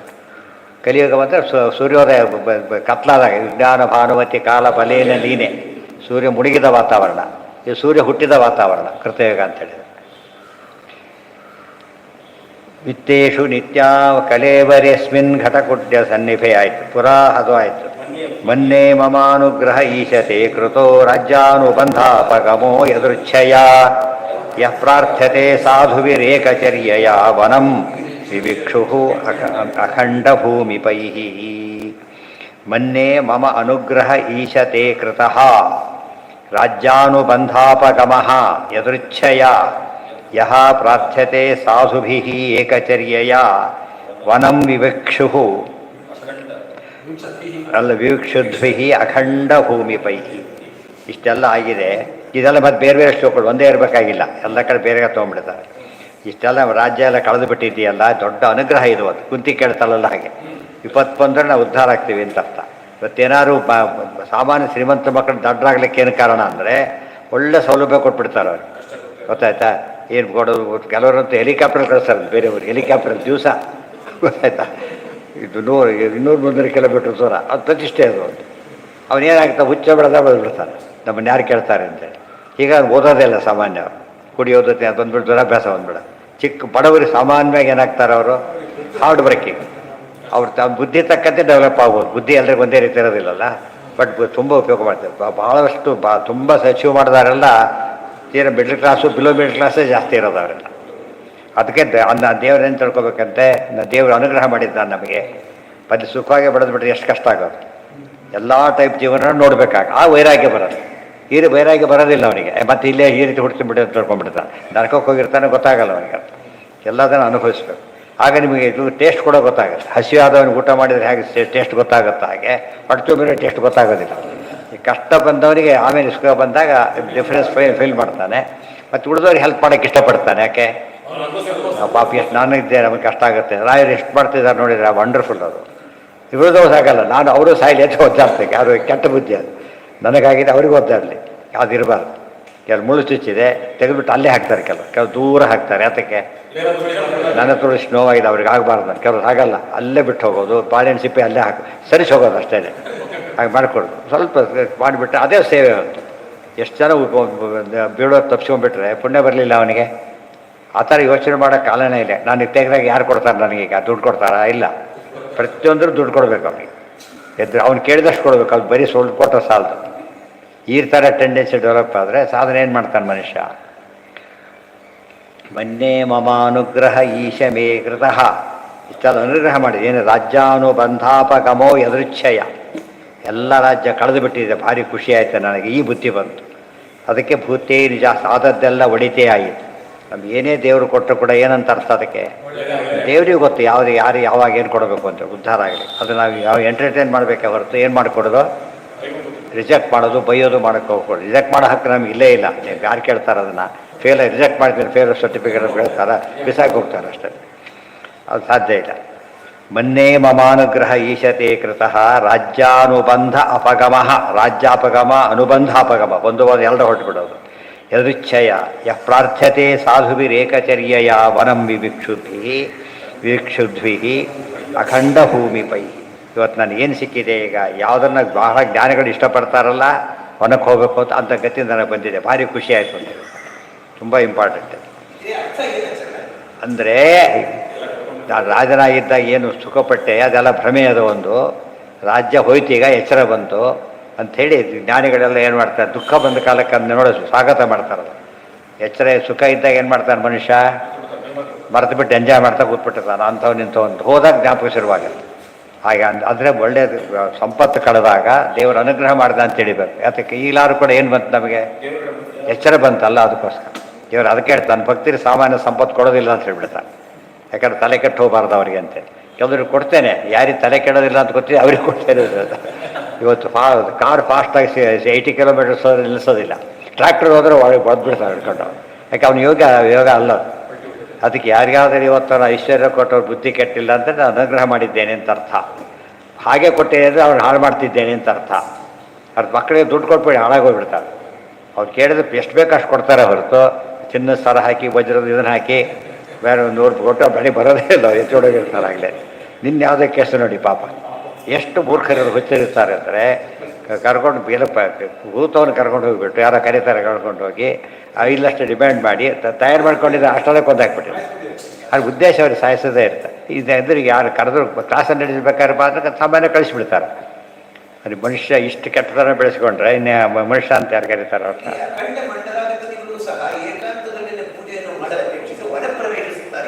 ಹೌದು, ಯಾಕೆಂದರೆ ವನ ಅಂದರೆ ದೇವರು ಫುಲ್ ಟೈಮ್ ಪೂಜೆ ಮಾಡೋದು.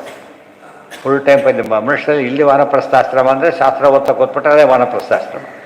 ವನಕ್ಕೆ ಯಾಕೆ ಹೋಗ್ತಿದ್ರು ಅಂದರೆ ಅಧಿಕಾರದ ಜಂಜಾಟ ಇರೋದಿಲ್ಲ, ಕಾಮಾಗಿ ಇವತ್ತು ವನಕ್ಕೆ ಹೋದ್ರೆ ಇನ್ನೂ ಡೇಂಜರ್ ಅದು ಮನೆಯಲ್ಲಿ ಕೂತ್ಕೊಂಡು ಓದ್ತಾ ಇದ್ರೆ ಅದೇ ವನ.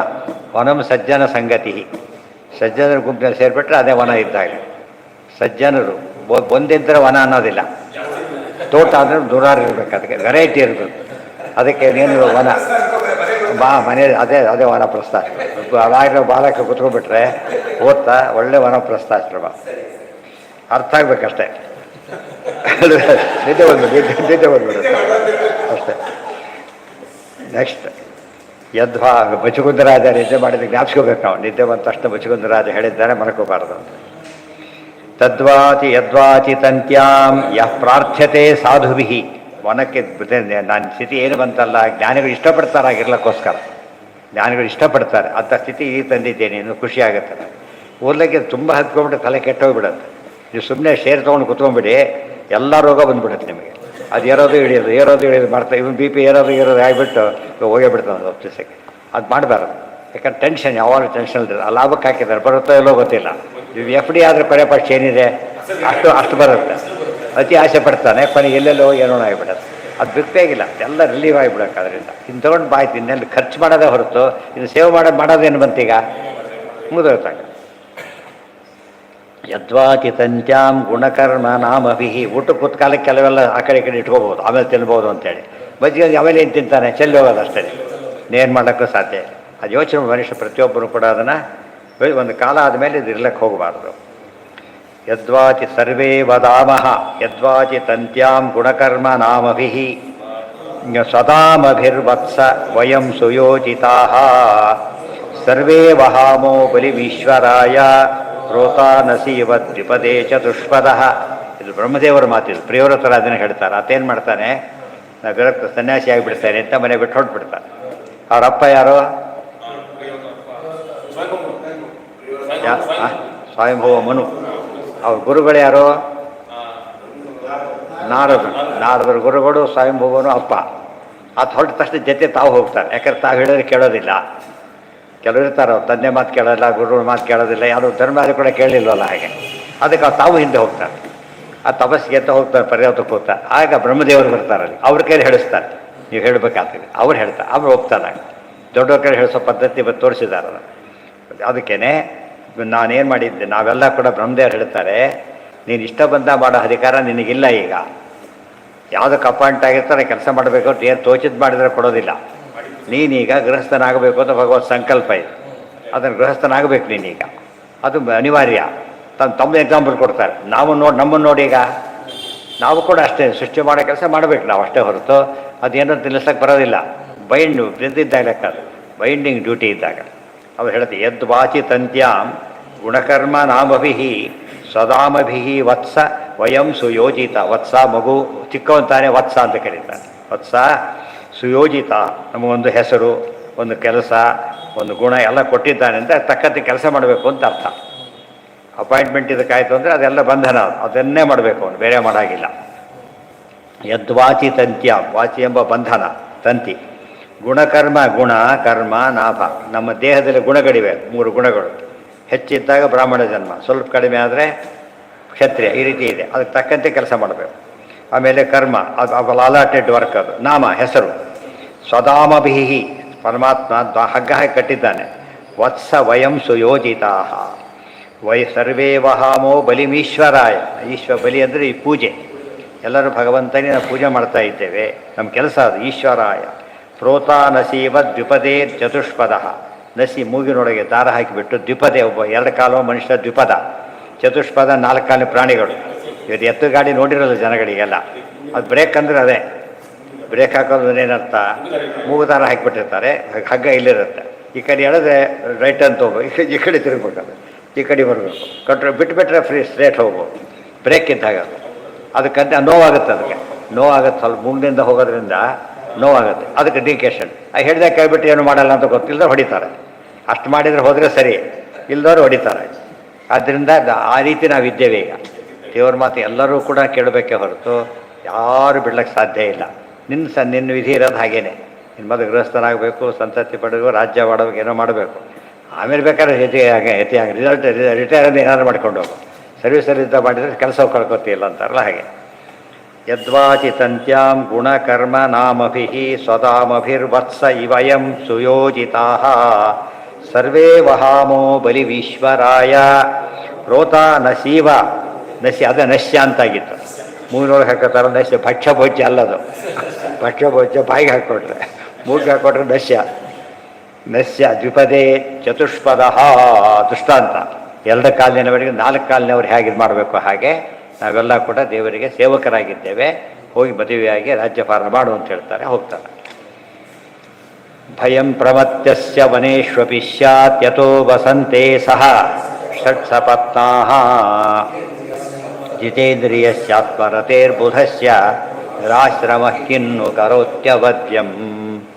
ಇಲ್ಲ ವನಕ್ಕೆ ಹೋಗ್ತೀನಿ ಅಂತ ಹೇಳ್ತಾರಲ್ಲ, ಅವ್ರಿಗೆ ಉತ್ತರ ಕೊಡ್ತಾರೆ. ಆಯಿತು, ನೀವು ವನಕ್ಕೆ ಹೋಗ್ತೀನಿ ನೀನೀಗ ಅಂತ ಹೇಳ್ತಾರೆ. ವನಕ್ಕೆ ಹೋಗ್ತೀನಿ, ಸನ್ಯಾಸಿ ಹೋಗ್ತೀನಿ. ಹೋಗಿ ಏನಪ್ಪ ಮಾಡ್ತೀನಿ ನೀನೀಗ? ಇಲ್ಲಿ ಭಯ, ಅಲ್ಲೇನು ಭಯ ಇಲ್ಲಿ ಕಾಡಲ್ಲಿ. ಇಲ್ಲಿ ಮನುಷ್ಯರು ಭಯ ಇದೆ, ಜನಗಳು ಪ್ರಾಣಿಗಳ ಭಯ ಇದೆ. ವನಂ ಪ್ರಮತ್ತಶ್ಚ ಭವೇಶ್ವ ವನೇಶ್ವ. ಈ ಚಳಿಗಾಲ ಅಂತೇಳಿ ಮನೇಲಿ ಕೂತರು ಅಷ್ಟೇ, ಹೊರಗೋದ್ರು ಅಷ್ಟೇ. ಈ ಇದ್ದಲ್ಲೇ ಅಡ್ಜಸ್ಟ್ ಸರಿ ಮಾಡ್ಕೋಬೇಕೇ ಹೊರತು ಹೊರಗೋದು ಮಾತ್ರ ಇನ್ನೂ ಜಾಸ್ತಿನೇ ಆಗ್ಬೋದು. ಆ ರೀತಿಯಲ್ಲಿ ವನಕ್ಕೆ ಹೋದ್ರಿಂದ ಏನಾಗೋದಿಲ್ಲ, ಸಮಸ್ಯೆ ಪರಿಹಾರ ಆಗೋದಿಲ್ಲ. ಭಯಂ ವನೇಶ್ವಪಿ ಭಯಂ ಪ್ರಮತ್ತಸ್ಯ ವನೇಶ್ವಪಿ ಸ್ಯಾತ್ ಯಥೋ ವಸಂತೆ ಸಹ ಷಟ್ ಸಪತ್ನ. ಸಪತ್ನ ಅಂದರೆ ಶತ್ರುಗಳು. ಶತ್ರು ಅಂದ್ರೆ 6. ಕಾಮ ಕ್ರೋಧ ಲೋಹಮಹ ಇಟ್ಕೊಂಡು ಎಲ್ಲಿ ಹೋದರೂ ಅಷ್ಟೇ, ಗೊತ್ತಾಯ್ತಾ? ಆದ್ದರಿಂದ ಸರಿಯಲ್ಲ. ಜಿತೇಂದ್ರಿಯಸ್ಯ ಆತ್ಮರತೇರ್ಬುಧಶ್ಚ. ಜಿತೇಂದ್ರಿಯನಾಗಿದ್ದು ಪರಮಾತ್ಮನಲ್ಲಿ ಭಕ್ತಿ ಮಾಡ್ತಾ ಇದ್ದರೆ ಗೃಹಸ್ಥ ಮನೆಯಲ್ಲಿದ್ದರೆ ಸುಖವಾಗಿರ್ಬೋದು, ಗೊತ್ತಾಯ್ತಾ? ಒಣಕ್ಕೆ ಹೋಗೋ ಉದ್ದೇಶ ಏನು ಹಿಂದಿರ್ತಿತ್ತು ಅಂದರೆ ಈ ಥರ ಪುಸ್ತಕ ಸಿಗೋ ಕಾಲ ಅಲ್ಲ ಅದು. ಜ್ಞಾನಿಗಳ ಹತ್ರ ಇರಬೇಕು, ಸಾಮಾನ್ಯ ಬಾಯಲ್ಲೇ ಇರಬೇಕು, ಆ ರೀತಿ. ಇಲ್ಲ ತಾಳೆಗಿರಿ ಇದರಲ್ಲೇ ಹೊರತು ಬೇರೆ ವ್ಯವಸ್ಥೆ ಇಲ್ಲಾಗ ತುಂಬ ಕಷ್ಟ. ಜ್ಞಾನಿಗಳು ಹೇಳಿದರೆ ಗೊತ್ತಾಗಬೇಕು ಅಷ್ಟೇ, ಗೊತ್ತಾಯ್ತು? ಅಟ್ಲೀಸ್ಟ್ ಪುಸ್ತಕದ ಮಟ್ಟಿಗೆ ನಿಮಗೆ ಪ್ರಾಬ್ಲಮ್ ಸಾಲ್ವ್ ಆಗಿದೆ. ಅದು ಹೇಳೋರು ಬೇಡ ಅಂತಲ್ಲ, ಬೇಕೇ ಮತ್ತೆ. ಬಟ್ ಅದಕ್ಕಿಂತ ಒಂದು ಸ್ಟೇಜ್ ನಾವು ಬೆಟರ್ ಇದ್ದೀವಿ, ಮಚ್ ಬೆಟರ್. ಒಂದು ಸ್ಟೇಜಲ್ಲಿ ಪುಸ್ತಕ ಅವೈಲೇಬಲ್ಲು. 10 ಕಾಪಿ ಮಾಡ್ಕೋಬೇಕು. ಎಷ್ಟು ಕಷ್ಟ ಗೊತ್ತಾ? 10 ಜನ ವಿದ್ಯಾರ್ಥಿಗಳಿಂದ 10 ಜನಕ್ಕೆ ಒಂದು ಪುಸ್ತಕ 10 ಜನ ಬರ್ಕೋಬೇಕು. ಅವ್ರು ಬರ್ಕೊಳ್ಳೋಕೆ ಬಂದರೆ ಓದಕ್ಕೆ ಬರ್ತಾರೆ, ಮತ್ತೆ ಬರೋದೇ ಇಲ್ಲ. ಆದ್ದರಿಂದ ಅಲ್ಲಿ ಸರಿಯಾಗಿ ಬರ್ಕೋಬೇಕಾದ್ರೆ ಜ್ಞಾನ ಇರಬೇಕು ಅವರಿಗೆ. ಎಷ್ಟು ಕಷ್ಟ ಇತ್ತು ಶಾಲೆ, ಯಾರ ಕೈಲಿ ಬರೆಸ್ಕೋಬೇಕು. ಅವನ್ನ ತಾನೇ ಬಂದಾಗ ಬರೀತಾನೆ, ಮತ್ತೆ ತಪ್ಪು ತಿದ್ಕೋಬೇಕು. ಅದೆಲ್ಲ ಮತ್ತೆ ಬೆಳಕಿಲ್ಲ, ಅಷ್ಟೊಳಗೆ ಓದಬೇಕು. ಇವತ್ತು ಏನು ಸಮಸ್ಯೆ, ಓದೋದಿಲ್ಲ ಮತ್ತು ಸಮಸ್ಯೆನೇ ಹೊರತು ಇಲ್ಲಾಂಬರಿಲ್ಲ. ಹೇಳ್ಕೊಡೋರಿದ್ದಾರೆ, ಪುಸ್ತಕ ಇದೆ, ಹೇಳೋ ಜಾಗ ಇದೆ, ಲೈಟ್ ಇದೆ, ಇದೆ, ಪ್ರತಿಯೊಂದು ಇದೆ. ಅಂಥದ್ರಲ್ಲಿ ಏನು ಕೆಲಸ. ಆ ಕಂಪೇರ್ ಹಿಂದಿನ ಕಾಲದ ಪುಸ್ತಕ ಬರೆದವ್ರು ನೆನೆಸ್ಕೊಂಡ್ಬಿಟ್ರೆ ರಾಯರೆಷ್ಟು ಅಂತ ಬರೆದ್ರು, ವ್ಯಾಸರಾಜರು, ಹಾಜರ, ಅಯ್ಯೋ ಲೆಕ್ಕನೇ ಇಲ್ಲ. ಇವತ್ತು ಪುಸ್ತಕ ಓದ್ಲಿಕ್ಕೆ ಸಾಧ್ಯ ಇಲ್ಲ ಮನುಷ್ಯನಿಗೆ. ಅಂದರೆ ಭಾರಿ ಬಿಜಿ ಇದ್ದಾನೆ. ಅವ್ರು ಬಿಜಿ ಇದ್ದಿಲ್ಲ, ಹಾಗೆ ಅವ್ರಿಗೆ ಬೇರೆ ಕೆಲಸ ಇಲ್ಲದೆ ಬರೆದ್ರು ಅವರು. ನಮಗಿಂತ 1000 ರೂಪಾಯಿ ಕೋಟಿ ಪಾಲು ಒಳ್ಳೆ ಕೆಲಸ ಇತ್ತು ಅವರಿಗೆ. ಆದರೂ ಕೂಡ ಜನಕ್ಕೆ ಒಳ್ಳೆಯದಾಗಬೇಕು ಬರೋದು, ಉಪಯೋಗ ಮಾಡ್ಕೋತಾ ಇಲ್ಲ ಅಷ್ಟು ಜನಗಳು. ಅವ್ರ ತಪಸ್ಸಿನ ಫಲ ಅದು. ಅದನ್ನು ನಾವು ಮಿಸ್ಯೂಸ್ ಮಾಡ್ಕೋತಾ ಇದ್ದೆ. ಮರ ಹಣ್ಣು ಬಿಟ್ಟು ಕಾಲಕ್ಕೆ ಅದು ಉಪಯೋಗಿಸೋರು ಏನಾಗುತ್ತೆ, ವೇಸ್ಟ್ ಆಗಿಬಿಡೋದು. ಅದು ಅವ್ರ ಜ್ಞಾನಿಗಳು ಬಿಡಿ, ಅದು ನಮಗೆ ಉಪಯೋಗ ಬರೋದ್ರೆ ಏನು ಉಪಯೋಗ? ಆ ಯೋಚನೆ ಮಾಡೋ ಸ್ಥಿತಿಯಲ್ಲಿ ಇಲ್ಲ ಮನುಷ್ಯ. ಭಯಂ ಪ್ರಮತ್ತಸ್ಯ ವನೇಶ್ವಪಿ ಸ್ಯಾತ್. ನೀವು ಕಾಡಿಗೆ ಹೋದ ಮಾತ್ರಕ್ಕೆ ಭಯ ಏನು ಹೋಗಲಿಲ್ಲ, ಜೊತೆಗೆ ಕಾಮಕ್ರೋಧಾದಿಗಳು ಇದ್ದೇ ಇದೆ. ಜಿತೇಂದ್ರನಾಗ್ತೇನೆ ಅಂತ ಇಲ್ಲೇ ಆಗಿದೆಯಲ್ಲ, ಇಲ್ಲೇ ಇದ್ಬಿಡಕ್ಕೆ, ಅಲ್ಲಿ ಯಾಕೆ ಹೋಗ್ಬೇಕಾಗಿದ್ರೆ? ಜಿತೇಂದ್ರಿಯ. ಇವತ್ತು ನಾವು ಬೇರೆ ಕಡೆ ಹೋಗೋರು ಹೇಳಬೇಕಿದಲ್ಲ, ಬೇರೆ ಕಡೆ ಹೋದ್ಮೇಲೆ ಏನು ಸಾಲ್ವ್ ಆಯ್ತು ನಿಮಗೀಗ? ಏನೂ ಸಾಲ್ವ್ ಆಗಿದೆ. ಇನ್ನೂ ಏನೇನೋ ಶುರುವಾಗಿದೆ ಅಷ್ಟೇ, ಹೊರತು ನಿಮಗೆ ಅರ್ಥ ಆಗುತ್ತೆ ಟೂ ಲೇಟ್ ಆಗ. ಜಿತೇಂದ್ರಿಯಸ್ಯ ಆತ್ಮರತೇರ್ಬುಧಸ್ಯ ಮಹಾಗೃಹಾಶ್ರೀ. ಅದಕ್ಕೆ 2 ದೃಷ್ಟಾಂತ. ಪುರಂದರದಾಸರು, ಶ್ರೀಕಂಠಾಚಾರ್ಯ ಇದ್ದಾರೆ. ಅವ್ರು ಸನ್ಯಾಸಿಗಳಾಗಲೇ ಇಲ್ಲ. ಸನ್ಯಾಸಿಗಳು ಕೊಂಡಾಡಬೇಕು ಅಂಥ ಜೀವನ. ದಾಸರೆಂದರೆ ಪುರಂದರ ದಾಸರಯ್ಯ ಅವರು ತಿಳ್ಕೊಂಡಿದ್ದಾರೆ. ಅರಿವಾಚಾರ್ಯರು ನಾವು ಇದು ಮಾಡೋಂಗಿಲ್ಲ. ಸುಮಂತ್ ಬೀಜ ಹೊತ್ತು ಏನು ಕೆಲಸ ಮಾಡೋಂಗಿಲ್ಲ. ಎಷ್ಟು ಬೆಲೆ ಬಂತು ಅವರಿಗೆ, ಅರ್ಥ ಆಯ್ತಾ?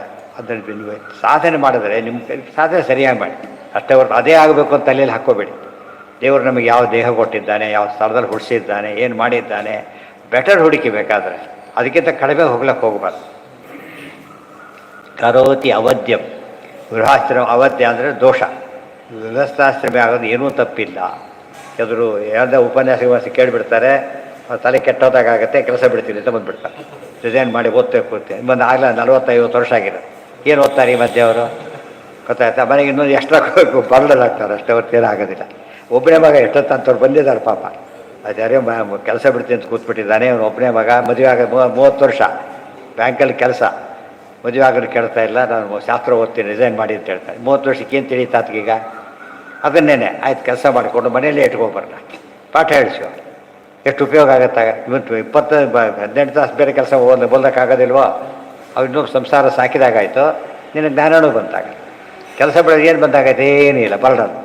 ಬಟ್ಟೆ ಕೊಟ್ಟು ಬಟ್ಟದಲ್ಲಿ ಬಿಟ್ಟಿ ಹಾಕ್ತಾರೆ, ಅವರು ಕೂಡ 4 ದಿವಸ ಹಾಕ್ತಾರೆ, ಆಮೇಲೆ ಟೋಕನ್ ಕೇಳ್ತಾರೆ, ಆಮೇಲೆ ಗೆಟ್ಟ ಹುಟ್ಟುತ್ತ. ಎಷ್ಟು ದಿವಸ ಹಾಕ್ತಾರೆ? ಕೆಲಸ ಮಾಡ್ಬೇಕು ಅಲ್ಲೂ ಕೂಡ. ಅವ್ರಿಗೆ ಇಲ್ಲಿಗಂತ ಜಾಸ್ತಿ ಕೆಲಸ ಮಾಡಬೇಕಾಗತ್ತೆ, ಕಡಿಮೆ ಏನೂ ಅಲ್ಲ. ಆಮೇಲೆ ಅದೇ ಚೆನ್ನಾಗಿತ್ತು ಅನ್ಕೋತೀಯ, ಅದೆಲ್ಲ ಬಿಟ್ಟುಬಿಟ್ಟು ಎಮೋಷನಲಿ ಕೆಲಸ. ಆಮೇಲೆ ತುಂಬ ಒದ್ದಾಡ್ತಾರೆ, ಆಮೇಲೆ ಯಾರ ಮಾತು ಕೇಳೋದಿಲ್ಲ ಹೇಳಿದ್ರು ಕೂಡ. ಕೆಲವರು ಪಾಪ ಅರ್ಥ ಮಾಡ್ಕೋತಾರೆ, ಮಾಡ್ಕೊಂಡು ಹಾಗೆ ಮಾಡ್ತಾರೆ, ಸರಿ ಹಾಗೆ ಮಾಡ್ತೀವಿ ಅಂತ ಮಾಡ್ತಾರೆ ಪಾಪ. ಎರಡೂ ನೋಡಿದ್ದೀನಿ. ಅದೇನೆ ಒನಕ್ಕೆ ಹೋದ ಮಾತ್ರಕ್ಕೇನೆ ಏನು ಜಿತೇಂದ್ರಿಯತ್ವ ಇಲ್ಲ ಅಂದರೆ ಒನಕ್ಕೆ ಹೋದ್ರೂ ಅಷ್ಟೇ, ಇಲ್ಲೋದ್ರೂ ಅಷ್ಟೇ. ಓದ್ದೇ ಇದ್ದು ಯಾಚಿಗೆ ಯಾವ ಕಡೆ ಕೂತರು ಅಷ್ಟೇ, ಬೋಧೆ ಕೂತರು ಅಷ್ಟೇ, ಇಟ್ಟು ಕೂತರು ಅಷ್ಟೇ. ಓದ್ದವ್ರಿಗೆ ಉಪಯೋಗ, ತೊಡಕೆ ಬಂದರೆ ಉಪಯೋಗ, ವೃದ್ಧವ್ರಿಗೆ ಏನು ಉಪಯೋಗ ಅದರಿಂದ? ಅಲ್ಲೇನು ಒನಕ್ಕೆ ಹೋಗ್ತೀವಿ, ಯೋಚನೆ ಮಾಡಬೇಡ. ಇಲ್ಲ ಜ್ಞಾನ ಇದ್ದು ಇಲ್ಲೇ ಮಾಡಿ, ಜ್ಞಾನ ಇದ್ದು ಅಲ್ಲಿಗೆ ಯಾಕೆ ಹೋಗ್ಬೇಕಾಗಿದ್ರೆ?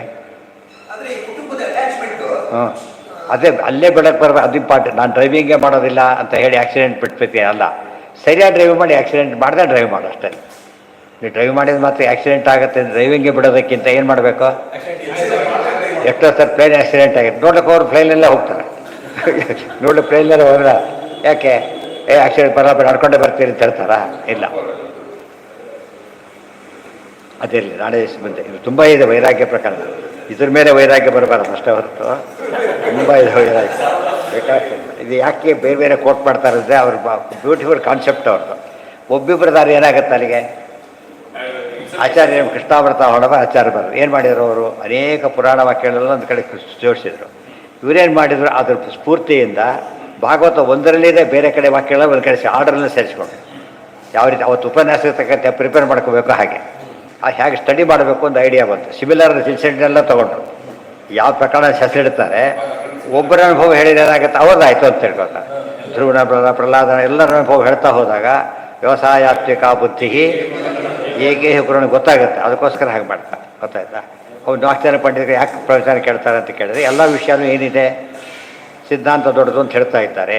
ಆದ್ದರಿಂದ ನಾವು ಫಾಲೋ ಮಾಡಬೇಕು ಅಂತ ಬರಿಕೆ. ಒಬ್ಬರೇ ಹೇಳಿದಾಗ ಇವರೊಬ್ಬರು ಇದು ಇನ್ನೊಬ್ಬರೇ ಹೇಳ್ತಾರೆ, ಯಾರಿಗೆ ಗೊತ್ತು ಅನ್ಕೋಬಾರ್ದು.